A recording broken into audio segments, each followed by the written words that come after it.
최근에 나온 사례들을 보게 되면 생각보다 상용화 시점 정말 눈앞에 와닿다는 느낌이 많이 들어요. 저는 사실 아직까지는 액추에이터 분야에서 어떤 한두 기업이 시장을 완전히 장악한다라기보다 춘추전국 시대 같아요. 왜냐하면 이게 특허에 대한 분쟁이나 그런 것도 치열하지만 문제는 그 어떤 업체도 아직까지는 대량으로 효율화가 높게끔 부품들을 만들어내지 잘 못하고 있거든요. 수율의 문제도 있고 정밀 가공 부분에서 이게 또 진짜 생산성이 갈라지는 부분도 있어서 과연 누가 이게 대량 공급을 안정적으로 품질 저하 없이 만들어낼 수 있을까? 이 부분의 문제는 조금 더 지켜봐야 될 것 같아요, 저는. 엔비디아에서 이제 이번에 나온 이야기들이 있잖아요. 가장 주목되는 내용이 혹시 있었을까요? 젠슨하이 계속 꿈꾸는 건 몇 년 전까지는 LLM이나 컴퓨터 안에 들어가는 AI 모델을 뒤에서 서포트해주는 게 핵심이었다고 하면 이제 그 시장도 더 커지겠지만 욕심이 나는 거죠. 물리적인 시장으로 나오고 싶은 거예요. 뭐 피지컬 AI건 휴머노이드건 물리적 시장을 할 수 있는 파트너를 계속 찾고 있다고 보면 되는 겁니다, 지금.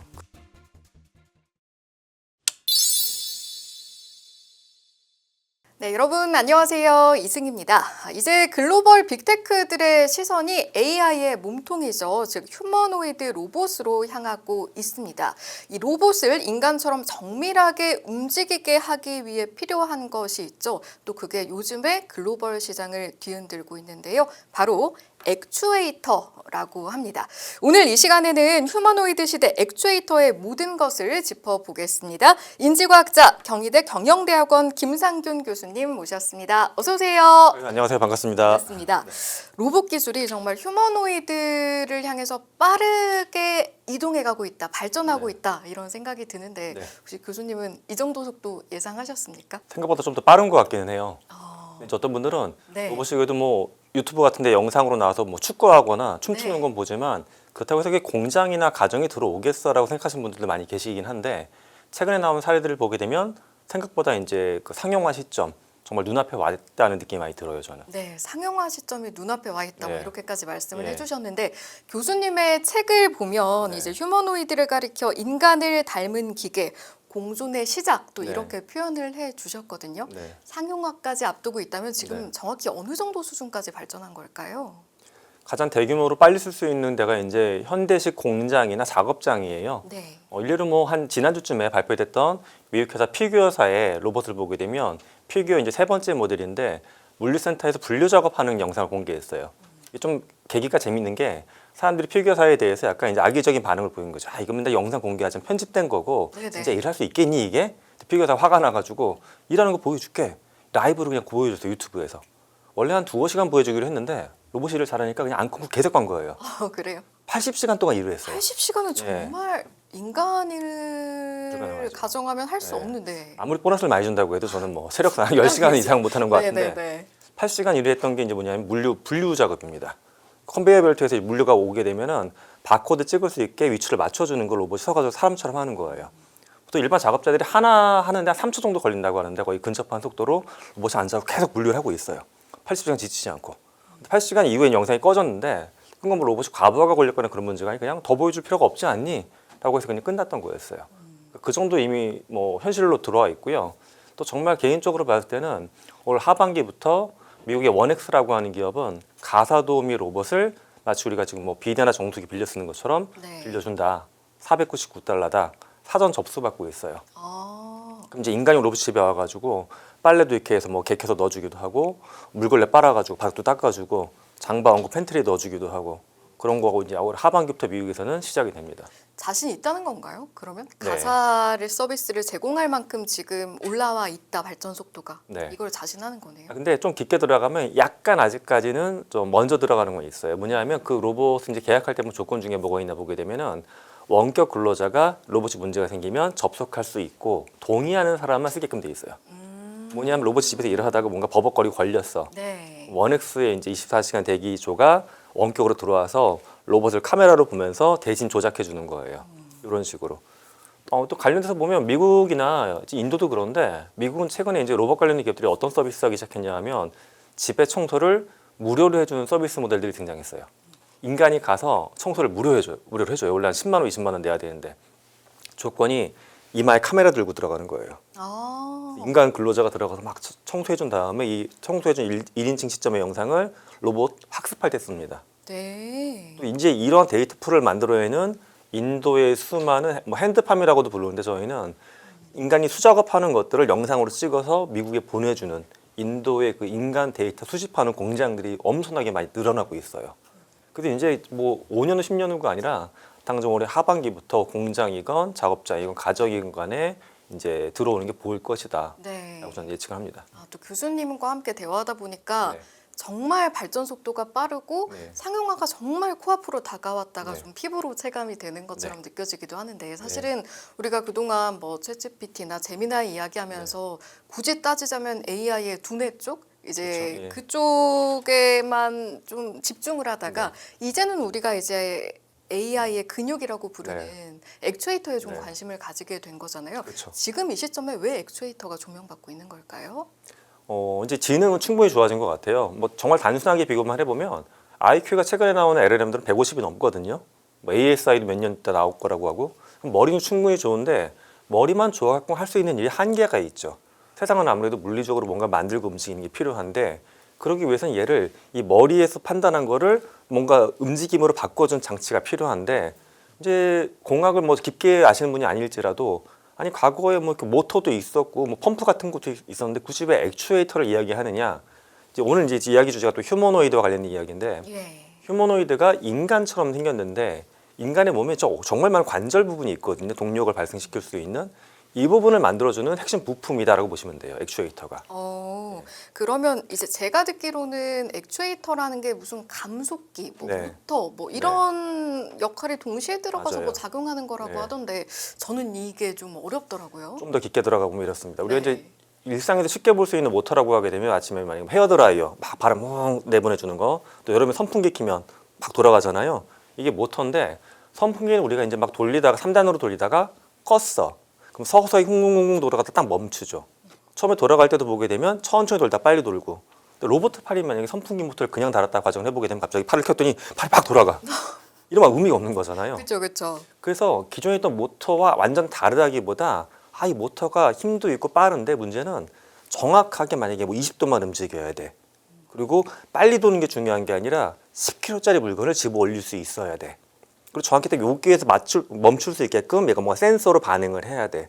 이런 걸 통합적으로 다 만들어 놓은 거예요. 네. 그러다 보니까 이제 그 안에 보면 하나의 액추에이터는, 그러니까 액추에이터는 약간 반제품 같은 개념인 건데 로봇에 들어가는 중요 부품인데 이걸 열어보게 되면 이 안에 모터가 있고 이 모터의 힘을 이제 큰 동력으로 바꿔주는 감속기, 네. 천천히 움직이지만 센 힘 발생할 수 있는 감속기가 있고 또 어디까지 갔는지를 확인해야 되니까 그 안에 센서도 들어가 있어요. 네. 또 이런 것들을 컨트롤하기 위한 제어하는 부분도 들어가 있고 겉으로 보면 하나의 뭐 이렇게 덩어리 같이 원판 달린 덩어리 같이 생겼지만 이 안에는 많은 최첨단 기술들이 집약되어 있는 여러 가지 요소가 딱 들어가 있는 게 액추에이터라고 하는 네. 물건입니다. 사실은 이제 제가 네. 집에 로봇이 있는데요. 네. 로봇 청소기라는 친구인데 예. 말을 굉장히 안 듣고 저희 집에도 있습니다. 네, 지금 제가 가진 가전 중에 제일 가성비가 떨어진다라는 생각이 드는데 이게 그러면 그 안에도 분명히 모터가 있고 여러 그렇죠. 가지가 네. 있을 텐데 액추에이터라는 거는 지금 설명을 들어보면 멀티태스킹을 하면서 가전 단계에서는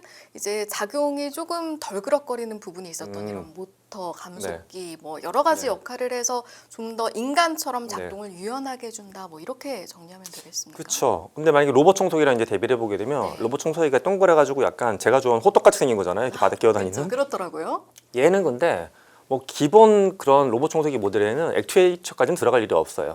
그럼 좀 더 보게 되면 뭐 서브 모터 같은 거라고 해서 그냥 바퀴를 이렇게 굴러다니는 건데 최근에는 이제 시도되고 있는 해외 로봇 제품들을 보게 되면 청소기에 팔이 달린 모델들이 나오기 시작했거든요. 만약 중간에 뭐 양말이 있어, 그럼 집어다 한 곳에 모은다거나 청소기가 밀고 가거나 흡입하기 어려운 뭐 배변이 있어, 반려동물, 그럼 이제 그 집어다가 놓고 이제 그런 것들을 하는 게 톤을 움직이는 게 있는데 여기에는 일부 액추에이터가 들어가는 거죠. 네. 그러니까 모터는 빨리 굴리는 거, 액추에이터는 지금처럼 이렇게 인간의 관절, 움직임 이런 거 구현하는 데 많이 쓰인다고 보시면 됩니다. 네, 이것도 좀 궁금한 게 네. 아무래도 제가 경제 채널이고 네. 또 투자하시는 분들도 네. 많이 이제 시청을 하시다 보니까 네. 어떤 비용에 대한 관심도 굉장히 많은데 그렇죠. 휴머노이드 로봇을 한 대를 만든다고 할 때 액추에이터가 수십 네. 개가 이제 들어간다고 알려져 그렇죠. 있어서 그러면 로봇을 하나 만들 때 이 원가에서 액추에이터가 차지하는 비중은 좀 어느 정도라고 보면 되는 걸까요? 로봇마다 사실은 흔히 뭐 그러니까 액추에이터 이퀄 관절이라고 할 수는 없는데 네, 그냥 네. 일반적으로 관절하고 비슷한 부위 들어가니까 근데 로봇마다 사실 관절의 개수도 다르고 하나의 관절을 구동하기 위해서는 액추에이터도 좀 종류가 다르거든요. 그래서 일반화하기는 어렵지만 그냥 네. 어림 잡아 보게 되면 한 원가의 40%에서 60% 가까이가 액추에이터 가격으로 들어갑니다. 아, 굉장히 많이 들어가는 거예요, 돈이 사실은 거기에. 상당히 많은데요. 예. 이 정도면 좀 액추에이터를 가진 자 또는 네. 선도 기술을 가진 기업이 로봇 시장을 마찬가지로 좀 선도하고 끌고 갈 수 있다. 뭐 이렇게 제가 음. 이해를 해봐도 괜찮을까요? 그렇죠. 뭐 전통적으로는 이제 일본의 하모닉스 같은 기업들이 그런 작업을 해왔고 최근에 보게 되면 중국 기업들이 중국에 당연히 그 액추에이터와 관련된 세부 부품에 들어가는 원재료도 많이 갖고 있고 워낙 또 중국 정부가 강력하게 밀어주다 보니까는 중국 기업들이 완성품 액추에이터 또 액추에이터에 들어가는 세부적인 부품들 이런 걸 굉장히 많이 만들어내고 있어요. 그래서 여러 국가에 있는 기업들이 휴머노이드라고 하는 완제품 개발에도 신경을 많이 쓰지만 결국 액추에이터가 없으면 이거 완제품 만들 수도 없고 또 액추에이터가 로봇에 들어가는 원가에 굉장히 중요한 부분을 차지하다 보니까는 국산화 대기업들 같은 경우에는 수직 계열 속에 있는 우리 밸류체인 안에 직접 그걸 만들고자 노력을 많이 하고 있죠. 네, 그렇군요. 이제 앞서 말씀해 주신 걸 보면 AI가 어느 정도로 로봇에 적용해서 어떤 일들을 하게 되고 또 어떤 서비스를 눈앞에 두고 있는지를 설명해 주셨는데 저서를 봐도 인류보다 좀 더 신속하고 정교하게 쉼없이 일하는 네. 존재가 올 것이다라고 네. 말씀하셨고 실제로 네. 그런 상황이 벌어지고 있잖아요. 네. 저 이따가 뭐 GTC 이야기도 하겠습니다만 에이전트 AI 이야기도 네. 나오고 있고 네. 이제 정말 일상 속에서 로봇이 금방 우리의 삶에 섞여들겠다라는 생각이 드는데 어느 정도까지 우리의 일상이 변화하게 될까요? 뭐 가장 우리가 기대하거나 또 어떤 분은 불안해하는 것 중에 하나인데 예를 들어 네. 병원에 로봇이 투입된다는 가정을 해보세요. 일론 머스크는 공식적으로 뭐 3년 정도를 이야기 많이 합니다. 현재 있는 옵티머스가 지구상에 존재하는 최고 수준의 외과 의사만큼 수술할 수 있는 기간을 보니는 앞으로 3년 안으로 바라보고 있대요. 근데 이제 그걸 긍정적으로 해석하면 이렇게 볼 수가 있어요. 인간의 손이 갖고 있는 자유도가 한 27 정도 되거든요. 이렇게 움직일 수 있는 방향의 개수가. 근데 옵티머스 최신 모델은 이제 자유도가 한 22까지는 올라왔어요. 그럼 이제 거기에 이제 촉각이나 이런 부분이 좀 더 보강되면 정말 외과 의사처럼 정밀한 손동작을 할 수도 있고 또 제가 이제 앞서 말씀드린 카메라를 달고서 가정에서 청소하는 것도 학습하기 시작했는데 마찬가지로 수술하는 장면에 대해서 지금 데이터 수집을 시작했으니까 그렇게 하기 시작하면 우리는 인간이 어떤 손동작으로 하는 가장 어렵기도 하고 중요하다고 하는 역할 중에 하나가 병원에 있는 의사분들의 오퍼레이션 작업인데 네. 여기에도 휴머노이드가 투입될 가능성은 뭐 10년 후까지는 안 바라보는 것 같아요. 네. 일론 머스크가 약간 좀 이제 급진적으로 언급하다 보니까 3년을 언급했는데 제가 실제 이제 현직에 있는 외과 의사분들이나 의대 학장님들 좀 만나보게 되면 한 5년에서 10년 얘기가 좀 많이 나오고 있어요. 한국에 있는 의사분들도 바라보는 게. 네. 그런 거라고 하면 네. 사실은 뭐 의료 서비스에 들어간다든지 아니면 인간이 굉장히 위험해서 네. 그러니까 생명을 걸고 해야 되는 작업들을 로봇이 도와준다. 이러면 굉장히 좋은 것 같은데 그렇죠. 한편으로는 이것도 있는 것 같아요. AI가 직업을 소멸시킬 것이다라는 네. 두려움도 있는 것 같은데 일각에서는 오히려 AI가 새로운 직업을 만들어낼 네. 수도 있다고 하더라고요. 네. 그래서 제가 오늘 예. 교수님께 여쭤보고 싶은 네. 게 꼭 여쭤보고 싶었거든요. AI가 직업을 만들어내는 속도와 네. AI 때문에 직업이 소멸되는 속도와 뭐가 더 빠를까요? 정말 어려운 질문인데요. 네. 너무 일단 걱정돼요. 바람은 당연히 네. 증가하는 속도가 빨라지길 바라는데 제가 뭐 답을 피하려고 하는 건 아니지만 앞으로 한 5년 정도 이내는 소멸되는 속도가 좀 더 빠를 것 같아요. 근데 결국 이렇게 내려갔다가 다시 치고 올라가면서 안정화될 것 같은데 문제는 지금부터의 5년, 그럼 5년은 딱 안정화되는 거냐? 당연히 이때의 고통이 뒤에 붙을 거기 때문에 길게 보면 한 10년 가까이가 직업적인 불안감도 커지고 사회의 안전망, 노동과 관련된 법규 여기서 굉장히 많은 충돌이 발생할 겁니다. 네. 그때를 잘 견뎌내는 게 많은 국가들이 안전하게 갈 수 있는 그 로봇 세상을 바라보는 시점이고 이때서 준비가 안 되면 사회적인 갈등이 계속 누적돼 가지고 많은 문제가 생길 것 같아요. 네, 그렇군요. 왜 네. 이런 질문을 드렸냐면 실제로 제 주변에서도 본인이 가진 네. 직업에 치환해서 내가 하고 있는 일이 대체되지 않을까라는 고민을 상당히 진지하게 네. 하는 사람들이 굉장히 많아지고 있는 게 느껴지거든요. 저만 봐도 뭐 학교에서 학생들 가르치는 게 직업인데 아직 대학 교수가 로봇으로 대체되지는 않았다, AI 대체되지는 않았다고 하지만 저희 학교만 봐도 쿠옹쌤이라고 하는 챗봇이 등장했어요. 이번 학기부터. 그래요? 쿠옹쌤. 저희 네. 학교 캐릭터가 사자 인형인데 쿠 라이온에서 쿠옹이에요. 경희대가 영어로 KHU니까 쿠 라이온 쿠옹. 이름은 좀 약간 그렇지만 쿠옹쌤 뭐냐 하면 학교도 이제 당연히 원가 관리해야 되고 네. 24시간 서비스 제공해 주려고 쿠옹쌤을 AI 챗봇으로 만들었어요. 그래서 조교도 약간 줄이고 교수가 대화할 수 있는 시간도 줄여서 이거를 AI로 하고 있는 거예요. 아직까지 저는 크게 타격은 안 받겠지만 조교 활동하던 학생들 입장에서는 자기 일자리가 줄어든 게 느껴지는 거죠. 네. 근데 이 여파가 저한테도 안 오리란 보장은 없죠. 예. 저 또한 마찬가지입니다. 진행의 영역도 정말 대체가 되고 있어서 네. 또 이제 저희 직업 이외에도 정말 많은 네. 분들이 이걸 체감하실 텐데 그럼 또 이런 질문으로 네. 가게 되는 것 같아요. 어떤 산업군은 네. 대체가 되고 AI 로봇과 공유해서 네. 일을 할 수 있지만 어떤 부분은 꼭 지켜져야 할 부분일까 또는 네. 대체될 수 없을까라고 했을 때 네. 우리가 이야기하는 뭐가 있을까요? 뭐 성직자라든지 뭐 엔터테인먼트도 한번 네. 생각은 해볼 수 있지만 곰곰이 생각해 보면 얼마 전에 네. 조계사에서 지나다니던 그렇죠. 로봇이 좀 맞아요. 생각이 나기도 네, 하고 네. 또 엔터테인먼트 네. 같은 경우에는 당장 뭐 유튜버 크리에이터 네. 같은 경우에 AI를 활용해서 조금씩 콘텐츠가 나가고 있기도 네. 하니까요. 그러면 산업이 어디까지 AI의 로봇의 진출을 허용해야 할 것인가 이 네. 경계에 대한 부분도 한번 이야기해 보면 어떨까 네. 싶습니다. 사실 질문 중에 굉장히 중요한 포인트를 짚어주셨는데 네. 인간이 허용할 수 있는 영역이 있고 허용하건 안 하건 자생적으로 올라오는 영역이 있어요. 그러니까 뭐냐 하면 될 수 있고 없고의 질문이 하나가 있고 된다고 해도 우리가 거절해야 되는 부분이 있는 것 같아요. 네. 근데 제가 이제 질문을 드려보면 네. 만약에 흑백 요리사에 나왔던 셰프님이 운영한 식당이 있어. 네. 식당을 그 셰프님한테 가서 먹으려면 1년 전에 예약해서 뭐 30만 원을 내야 돼, 예를 들어. 네. 근데 이 셰프님을 그대로 학습한 옵티머스나 아틀라스 로봇이 있어. 얼굴도 그대로 가면을 씌워놨어. 네. 여기는 당장 내일 가서 먹을 수 있고 가격이 한 10만 원이면 먹을 수 있어. 음식도 블라인드 테스트해도 백종원 씨나 뭐 안성주 셰프가 와도 똑같은데요? 하고 몰라요. 네. 실제 인간의 셰프를 기다리겠습니까? 10만 원 아. 내고 아틀라스한테 가실 거예요. 지금 저희 제작진은 전자라고 하는데 네. 저는 사실 후자가 조금 더 끌리긴 하는데요. 그러니까 이런 부분이 사실 좀 애매한 포인트인데 네. 이게 우리가 갈라지긴 하는데 저는 이게 이제 재미난 것 같아요. 만약에 인간은 셀프 드라이빙이 아니라 내가 자율주행이 되는데 너무 100% 안전해. 그럼 굳이 인간 기사님이 아니라 AI한테 운전을 맡기겠다라고 하거든요, 사람들은. 근데 이 음식에 대해서는 의견이 갈라져요, 또. 이게 근데 과거로 보게 되면 뭐 제일제당 CJ에서 나오는 비비고 만두를 먹을 것이냐, 할머니가 해준 손만두를 시장 가서 사 먹을 것이냐 질문하고 비슷해요, 사실은. 또 그럴 수 있겠네요. 인간의 숨결에 대한 가치인데 네. 인간의 숨결에 대한 가치를 우리는 과연 어느 영역까지 인정할 것이냐. 그러니까 지금 요리 같은 경우도 약간 문화예술 콘텐츠에 일부 들어가 있잖아요. 네. 이게 확장력이 결국 예술의 영역인데 예술의 영역에서는 인간이 이걸 할 수 있기 때문에 인간이 만들었기 때문에 느끼는 가치가 분명히 있어요. 그 부분은 기계가 할 수 있어도 인간은 그걸 인간이 한 걸 좋아할 것 같아요. 상당 기간 동안. 네. 그게 한 가지가 있고요. 또 하나는 인간이 기계한테 맡길 수는 있어. 그러면 뒤에다 빠져도 되는 거냐. 운전은 대부분의 국가에서 인간이 뒤로 빠지는 쪽으로 가고 있긴 해요. 근데 앞서 언급했던 수술. 만약 정말 그럼 대학병원에 갔더니 인간 의사가 없고 24시간 수술방이 무슨 키오스크처럼 돈 넣고 나 지금 1,000만 원 넣으면은 만약에 위암 수술 해줘.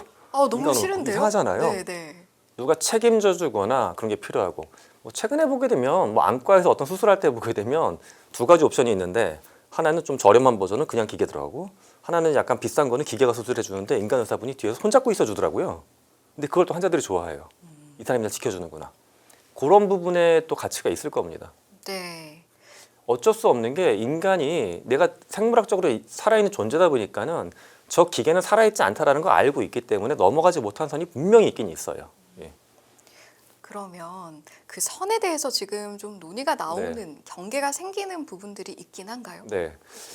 이게 뭐 안타까운 거는 예를 들어 최근에도 전쟁이 계속 일어나고 있으니까 전쟁에서 과연 인간을 공격하거나 사람을 죽일 수 있는 게 로봇이나 AI가 합당할 것이냐.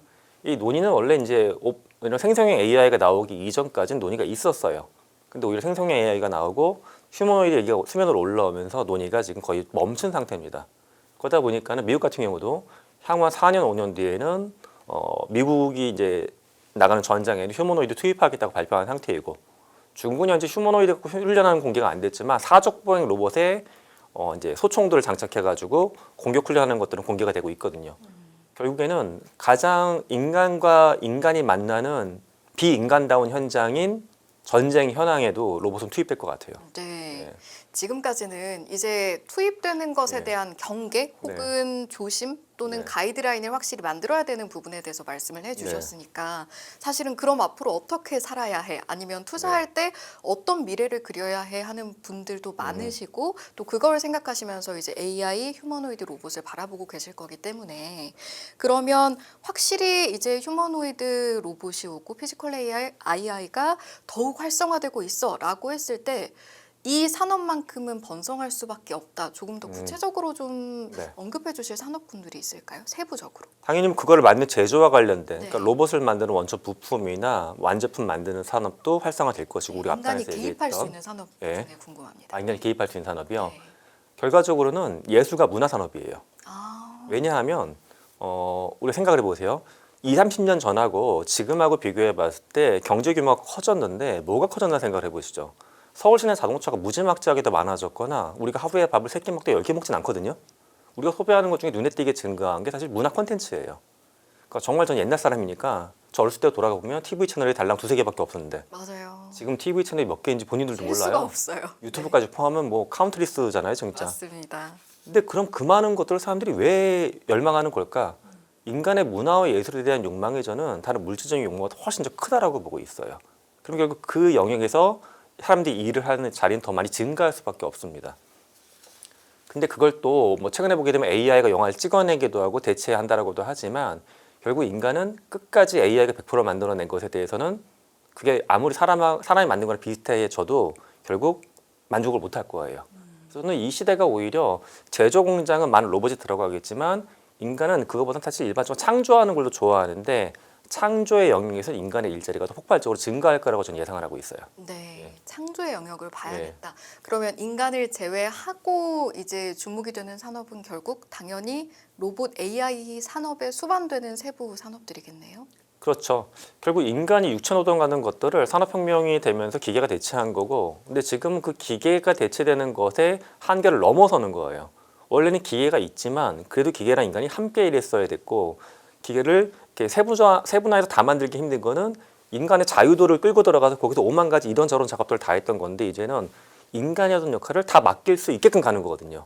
그럼 당연히 인간, 지구상에 있는 80억 인구 중에 그럼 물리적으로 몸을 쓰는 사람들이 수십억 인구인데 수십억 인구가 하던 역할을 일반적인 휴머노이드나 인간 형태가 아닌 피지컬 AI 기계들이 할 거거든요. 이거와 관련된 부품 만들고 완제품 만들고 이것들을 학습하는 시장, 학습에 필요한 데이터를 공급하는 시장, 또 로봇들을 누구나 할 수는 없어요. 로봇을 파이낸스적으로 렌탈해주는 시장, 로봇을 생기는 사고를 처리해주는 보험 시장, 뭐 시장이 무지막지하게 계속 생깁니다 이제. 네. 그래서 이제 여쭤보고 싶은 게 요즘에 정말 미국, 중국 빅테크들 여기에 사활을 걸었다라는 네. 생각이 드는데 휴머노이드 액추에이터 시장을 주도하고 있는 또는 네. 주도할 것으로 예상되는 글로벌 기업, 국내 기업이 있다면 어디가 있을까요? 뭐 밸류체인 내에서 보게 되면 테슬라 진영이 아무래도 로봇 완제품들 만들어내고 있고 네. 액추에이터도 이제 스스로 잘 만들어내는 것 같아요. 네. 국내 기업 중에 이제 현대차 계열사인 현대모비스가 그 작업을 잘하고 있고 네. 또 아직까지는 뭐 완제품이 딱 나온 건 아니지만 LG 전자도 스스로 만들려고 이제 하고 있고 네. 또 이제 이제 뭐 대기업군은 아니지만 중견 기업으로 또 아래 기업으로 내려가게 되면 뭐 SPG나 로보티지 같은 기업들이 그런 걸 만들어내고 있죠. 네. 뭐 국내에서 잘하고 있고 뭐 일본이나 중국을 또 눈을 돌리면 중국은 워낙 많은 기업들이 있어서 저는 사실 아직까지는 액추에이터 분야에서 어떤 한두 기업이 시장을 완전히 장악한다라기보다 좀 춘추전국 시대 같아요. 왜냐하면 이게 네. 거기에 들어가는 특허에 대한 분쟁이나 그런 것도 치열하지만 문제는 그 어떤 업체도 아직까지는 대량으로 효율화가 높게끔 부품들을 만들어내지 잘 못하고 있거든요. 수율의 문제도 있고 정밀 가공 부분에서 이게 또 진짜 생산성이 갈라지는 부분도 있어서 과연 누가 이게 대량 공급을 안정적으로 품질적 없이 만들어낼 수 있을까? 이 부분의 문제는 조금 더 지켜봐야 될 것 같아요, 저는. 네. 알겠습니다. 기업 이야기가 나온 김에 네. 이제 GTC에서 방한 이슈까지 걸쳐지는 엔비디아 젠슨황 이야기도 네. 좀 해보면 좋을 것 같은데 일단은 엔비디아에서 이제 이번에 나온 이야기들이 있잖아요. 가장 주목되는 내용이 혹시 있었을까요? 교수님 보시기에?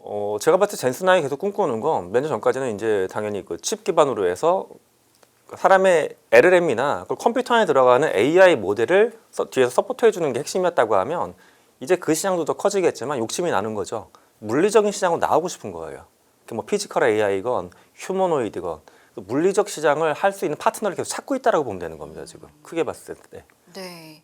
그 에이전트 AI 아까 네. 제가 말씀드렸는데 이번에 이제 개인용 PC 시장도 AI 에이전트 구조로 바꾸겠다 네. 이런 이야기가 나온 게 저는 굉장히 개인적으로 흥미로웠거든요.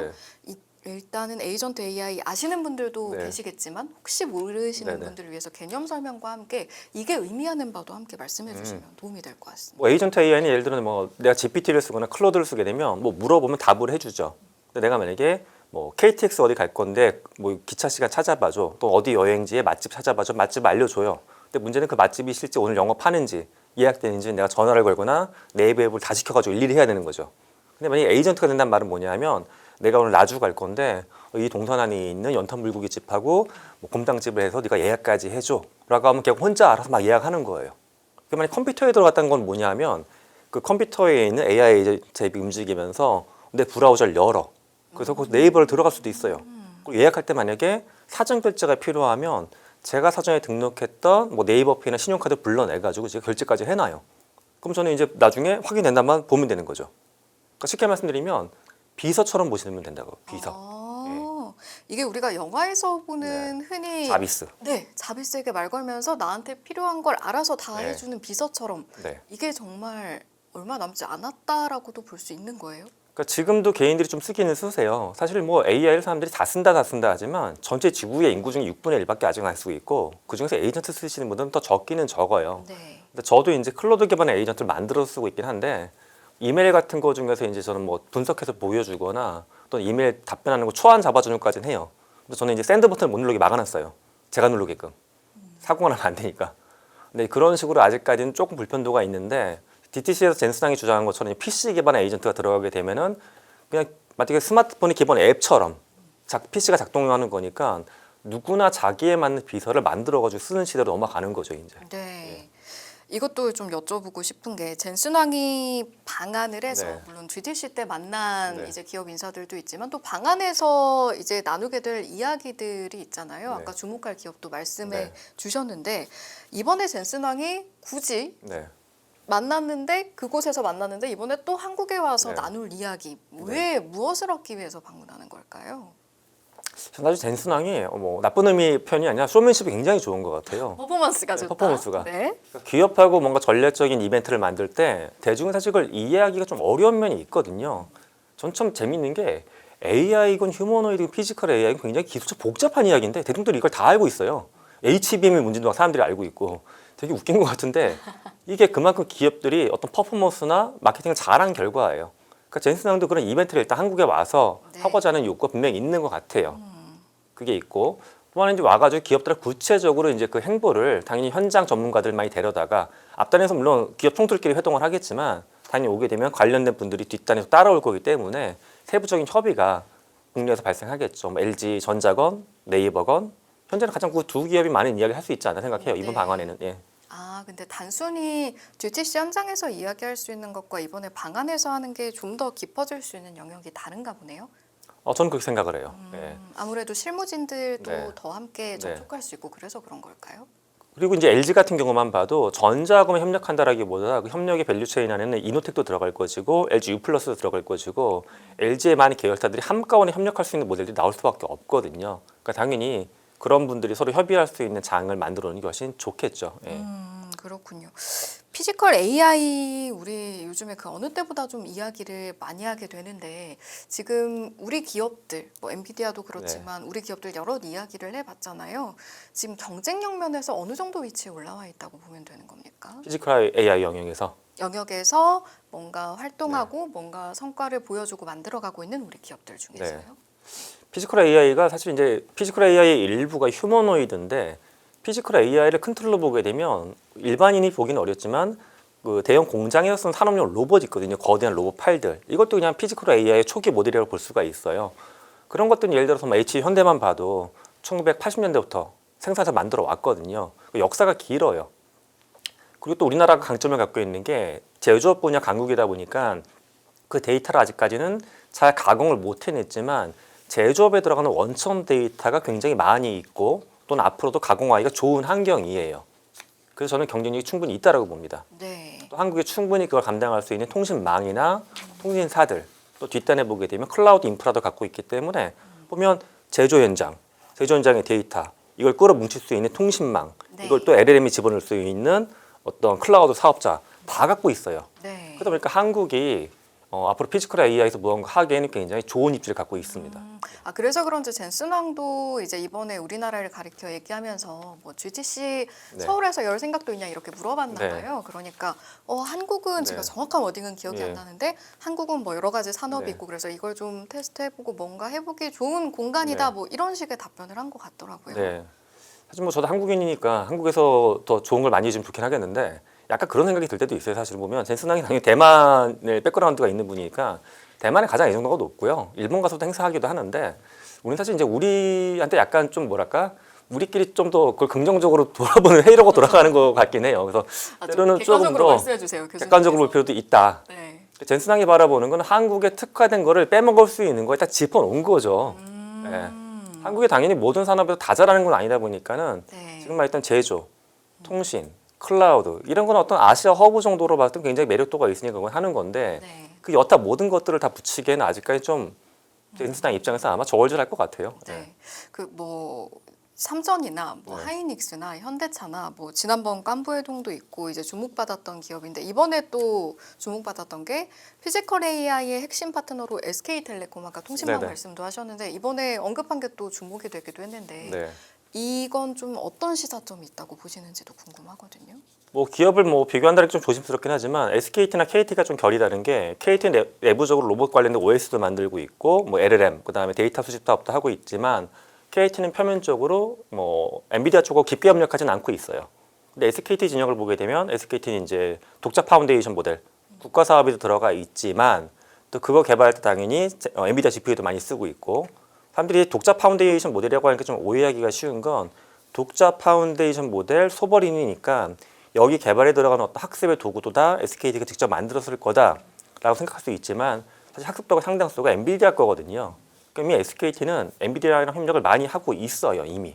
근데 그거를 이제 독파모, 그러니까 소버린 AI가 아닌 일반 영역에 대해서도 엔비디아랑 협력하는 거를 계속 논의하는 것 같아요. 그러니까 SKT 하나가 소버린 AI 영역도 하고 소버린이 아닌 다른 쪽 영역도 할 것 같고 네. 그런 쪽 트랙으로 읽혀집니다. 예. 그렇군요.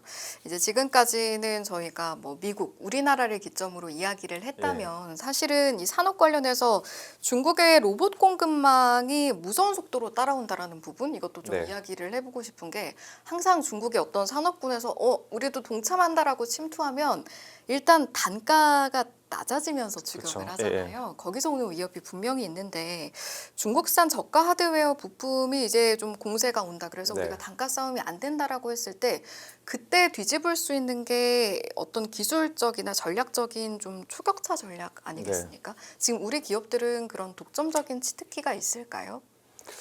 아직은 좀 어려운 게 보여요. 왜냐하면 뭐가 가장 문제냐면 원자재부터 당연히 이제 그런 액추에이터 만드는 데 들어간 상당수 중에 하나가 자가석 쉽게 말씀드리면 자가석과 관련된 그 어떤 그 원재료가 필요한데 네. 히토리라고 하죠. 네. 히토리의 전 세계 90% 가까이를 핸들링하는 게 중국이거든요. 그러니까 중국이 원가 경쟁력이나 또 산업 보호를 위해서 우리는 좀 수출을 통제할 거라고 시작하면 구할 데가 없어요.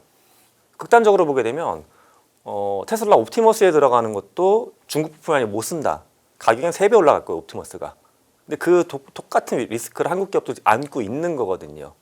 그래서 어떤 우리가 이게 지금 글로벌 공급망에서 누구를 배제하고서 우리끼리 하겠다라고 하기엔 좀 어려운 상태인 것 같아요, 저는. 그래서 파트너십이 굉장히 중요합니다. 네. 특정 분야에서 엔비디아와 손을 잡아야 되는 것이고 특정 영역에서 또 중국 기업들하고 손을 잡아야 되는 거고 잘 협력 관계를 만들어야겠죠. 뭐 줄타기라고 할 수도 있지만 어쩔 수 없는 것 같아요, 저는 이게. 굉장히 복합적으로 흘러가고 있는 상황에서 네. 그 어느 때보다 좀 균형을 잘 잡는 게 네. 중요하겠다라는 생각도 듭니다. 네. 이제 마지막 질문이 될 것 같은데 교수님 인지과학자시잖아요. 네. 휴머노이드를 이렇게 집중적으로 보시게 된 이유가 네. 있다면 뭐가 있을까요? 저희가 연구했던 학문 중에 하나가 인지과학은 인간의 마음을 다루는 건데 인간의 마음 중에 제가 봤을 때 가장 어려운 건 사랑이에요. 누군가 사랑한다는 감정 도대체 왜 발생하고 어떻게 특정이 가능할까? 그 다음에 이제 연구하다가 그러니까 궁금해졌던 게 이겁니다. 인간이 사랑하는 게 뭐가 있을까? 사람을 사랑하고 동료 사랑할 수도 있고 반려동물 사랑할 수도 있는데 예를 들어 내가 사랑하는 자동차가 있거나 내가 사랑하는 명품 가방이 있거나 집이 있을까? 좋아하지만 사랑은 아닌 것 같죠. 근데 인간은 나하고 같이 생활하는 존재가 아닌데 또 팬덤, 아티스트를 사랑하는 분들은 많이 계세요. 그럼 이 자리에 만약에 인간하고 굉장히 비슷한 지능을 갖고 있는 기계가 들어오게 되면 인간은 과연 자동차, 팬덤, 나의 가족 이 결의 어딘가에 이게 닿을 수가 있지 않을까? 인간이 사랑하는 존재가 될 수 있지 않을까? 네. 사랑한다는 게 꼭 인문학적인 상상을 넘어서는 그런 얘기를 드리는 게 아니라 사랑하는 관계까지 가게 되면 인류의 삶이나 비즈니스 모델이나 인간관계가 어마어마하게 바뀔 것이거든요. 그래서 저는 이제 어떤 산업화된 현장이나 가정에 들어오는 기능적인 로봇에 대한 궁금증도 있지만 사실 궁극적으로는 인간이 로봇을 사랑하는 존재로 받아들일 확률이 높아지는 것 같아요. 네. 그때 과연 인류는 어떤 존재가 되고 어떻게 살아갈 것인가 이거에 대한 고민 때문에 이 분야를 많이 보고 있습니다. 네, 갑자기 저는 호모사피엔스라는 책도 네. 생각이 나면서 네. 인류의 어떤 변화의 관점, 뭔가 또 하나의 변화 관점에서 지금 네. 교수님은 이 변화의 흐름을 지켜보고 있으시구나라는 생각이 들었네요. 그렇죠. 인류가 사실은 불과 한 1, 200년까지만 해도 인종을 갈라가지고 저쪽 사람들은 우리 인간의 카테고리도 안 넣고 막 기계처럼 다뤘잖아요. 지금으로 보면 말도 안 되는 상황이지만 그러니까 저는 이렇게 생각을 해요. 몇십 년 후가 되게 되면은 아니 인류의 지성을 학습한 누구보다 인간다운 사고를 하고 있는 저 로봇을 왜 인간처럼 대해주면 안 되지? 라고 하는 관점이 사회에 생길지도 몰라요. 예, 지금 SF 같은 이야기지만 죽기 전에 그런 걸 볼 것 같아요. 그렇죠. 저희가 노년이 됐을 때쯤에는 네. 그런 상황이 충분히 생길 수 있을 것 네. 같다라는 생각도 듭니다. 네. 네, 오늘 여러 가지 말씀해 주셨는데 또 다른 질문이 생기기도 하고 네. 또 여러 가지 되돌아보게 되는 논쟁과 네. 그리고 키워드를 던져주신 것 같아서 저희도 한번 여러 가지 다시 한번 생각해 보도록 하겠습니다. 네. 자, 오늘 말씀 여기까지 듣고 마무리하죠. 오늘 이 시간 인지과학자 경희대 김상균 교수님과 함께했습니다. 잘 들었습니다. 네, 고맙습니다. 고맙습니다.